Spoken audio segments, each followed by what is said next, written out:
What would you do if you discovered your own uncle was selling your dead grandmother's house to criminals for drug money?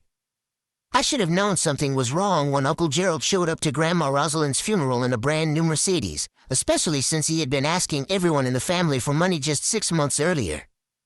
But grief has a way of clouding your judgment, and I was too busy trying to coordinate flowers and casseroles and making sure all 6 of us cousins had a place to stay for the service. My name is Phoenix Castellanos, and at 26, I never expected to become the executor of my grandmother's estate. When Grandma Rosalind passed away last October, she left behind her beautiful Victorian house in the Riverside district, the one that had been in our family for 40 years, along with some savings and a few other small assets.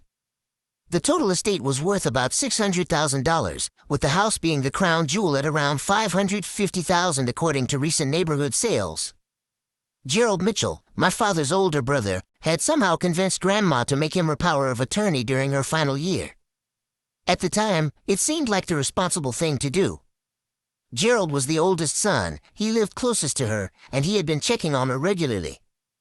What we didn't know was that he had been struggling with a serious gambling addiction for years, accumulating massive debts while maintaining the facade of a successful insurance salesman. The first red flag should have been how quickly Gerald wanted to settle everything.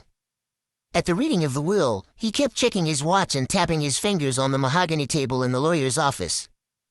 Grandma had been very clear in her wishes. She wanted the house to stay in the family if possible, and if it had to be sold, the proceeds should be divided equally among her 6 grandchildren, me and my 5 cousins Marcus, Isabella, Diego, Sophia, and Carmen. 2 weeks after the funeral, Gerald called me with what he described as great news.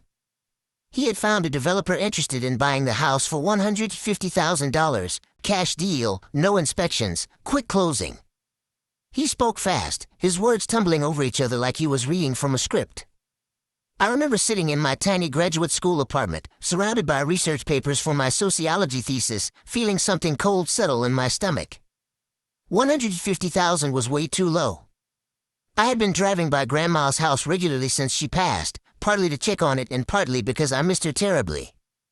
I had seen the for sale signs in the neighborhood, houses similar to hers selling for $400,000 and up. When I questioned Gerald about the low price, he got defensive immediately. His voice rose an octave as he explained that the house needed significant repairs, that the developer was taking a big risk, that we should be grateful for a cash offer in this market. He used phrases like "as is condition" and "foundation concerns" that I had never heard him mention before. I spent that night researching property values in Grandma's neighborhood, pulling up recent sales records and comparing square footage, lot sizes, and conditions.